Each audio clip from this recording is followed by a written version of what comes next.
me ankasa asome dia me de me fam ebribi atwa be yemfie enkron nie utu anamo bi e ma Kwahu man na wo hya ase ese obesi hospital bi e de amayen e wo abetifi madama uye du baby but then am self fi antoata and we dware abam no beti sabre baby a uye ya udigya ho no sa pepe ne daso wo ho wadaroma eno ne the only hospital I say utimi si wi a eye government hospital aban na asi amako man ni aka nyina ye mission hospitals a tibie SDA fo ne si ye nkokọ eye Roman into wadaroma ye besrew na wahwe se edwumadie no na wawie e de amaye medamase.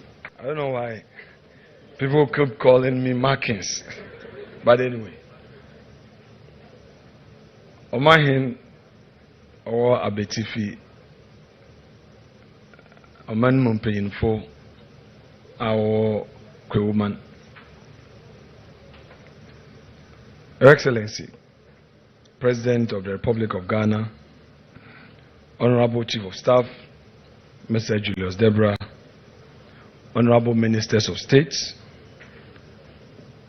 MP from Praeso, MP for Abetifi, other colleague MPs here present, captains of industry and industry players, distinguished members of the business community, friends of the media, ladies and gentlemen, good afternoon. Permit me to start with a little bit of an experience in industry. As a young man, I started a transport business. My trading partners were Kwahus. They supplied me spare parts and ties on credit. I went through difficult times with the banks, getting loans at high interest, and my workers letting me down. I recall a situation where at Guinness, Ghana, where I was transporting their drinks, at the end of a month, they would deduct all the losses I've made, and then my check was just too small to even pay my loan. And my tie suppliers and spare parts dealers will be on me. I have to pay them. But what happened? Drivers will go and park and play football. They will park and steal some of the drinks and sell. At Awaso, where I was running the bauxite business, drivers will park, they don't care. At a point, I had to bring an expert from Canada to assist me. Though we had a transport manager, but the Obroni's face did a change for us, and I had to pay dollars. I remember my days at the weekend court because I had to pay SNET and I was defaulting, and the workers did not really care, and they would even go and report to you that you've not paid their SNET, and they will use their union to do aluta. The businessman is really suffering. And I also recall when there was a change of government in 2008 and the new government came into office, I was running from Bupe, Aflao to Bupe. We pick gypsum from Tablibo in Togo, go to Aflao, drop some for diamond cement, and continue to Bupe. And then at each point, axle load, they would deliberately stop my trucks and other trucks would be passing because they said that boy is an MPP boy. My partner had to rise to Vice President John Mahama, as he then was. And he had to intervene to call those boys to order.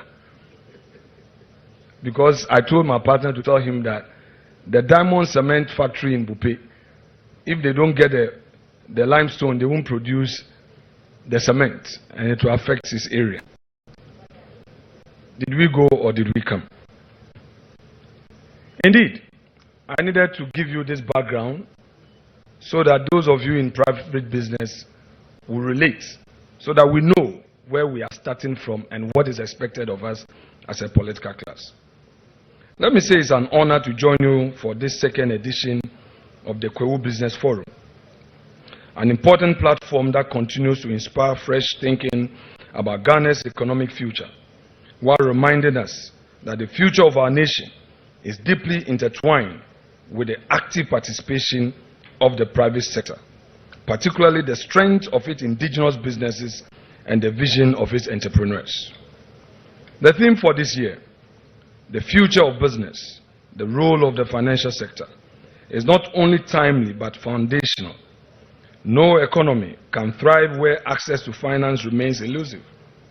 Ghana's economic future will depend heavily on the strength, agility, and the resilience of its business community, and on the strategic role of the financial sector. Is beginning to come for Africa because world geopolitics is changing. Can take note of the trade wars that are taking place between the economically mighty countries.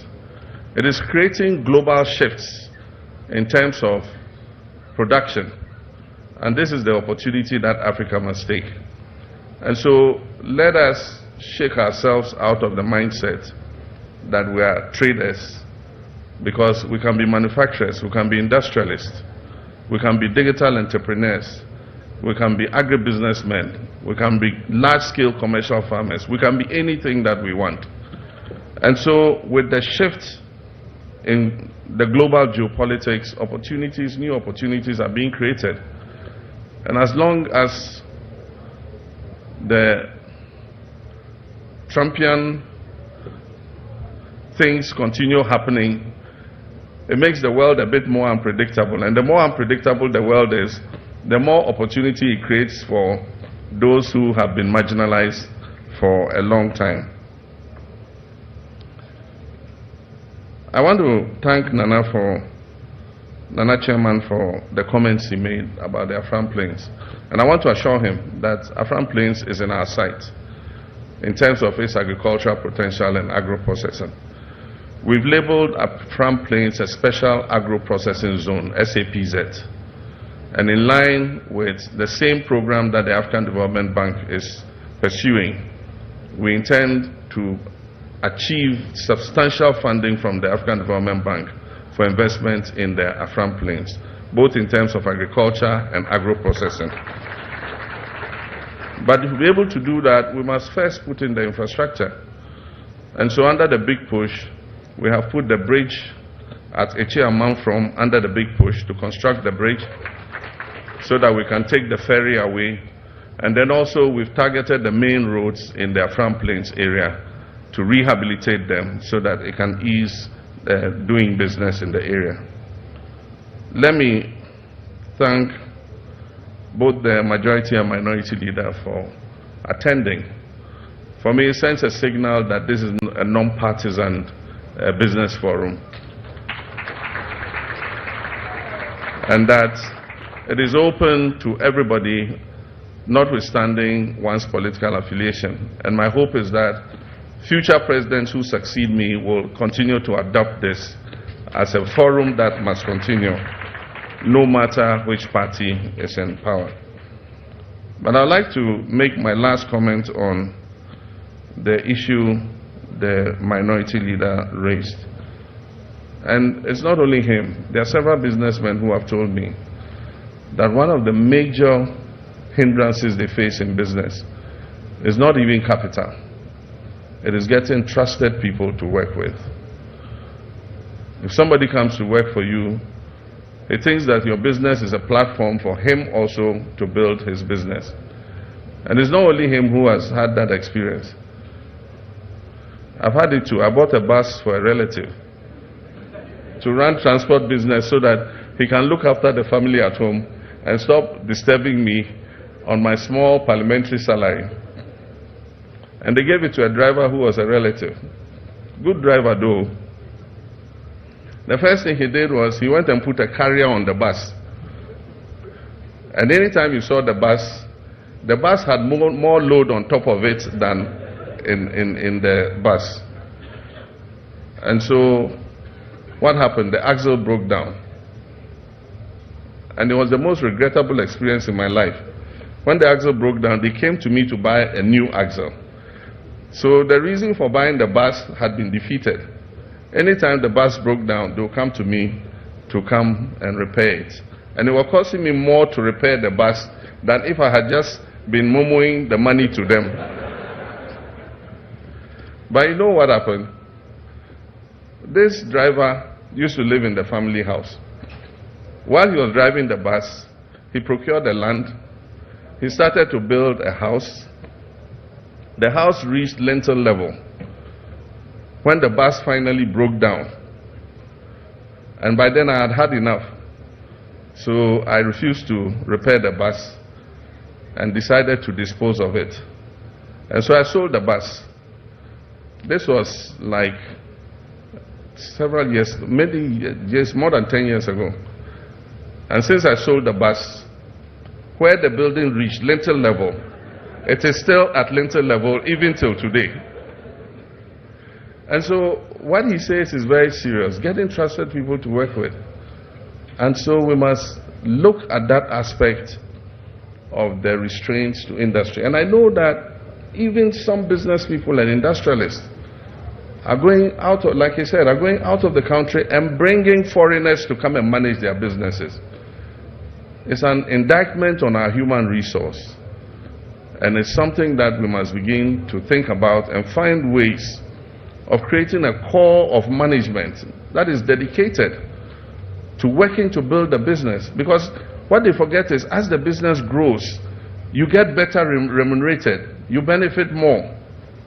But if you want to suck your pound of flesh out of the business and kill it and move on, then no industry is going to grow and survive. And so that is an issue that we need to take up, so that we all can think how we can manage to create a core of Ghanaian business managers who are dedicated, who have integrity, and who will work to grow the businesses so that they survive and create more opportunities for our young people. And so those were the preliminary comments, but I have a speech here, so let me inflict it on you. I'm sorry. You have to stay a few more minutes and listen to this speech. So good morning, ladies and gentlemen. It is a pleasure for me to be here in Mpraiso in the heart of Kwahu, home to industrious and resilient people, and a place that has become a vital center for Ghana's entrepreneurial and investment dialogue. I thank the organizers of the Kwahu Business Forum for sustaining this important platform, which has quickly become a feature in our national economic conversation. This year's theme, the future of business, the role of the financial sector, could not be more relevant. The financial sector is the bloodstream of any economy. Without it, businesses cannot grow and jobs cannot be created, and innovation cannot thrive. Let me begin with the state of our economy.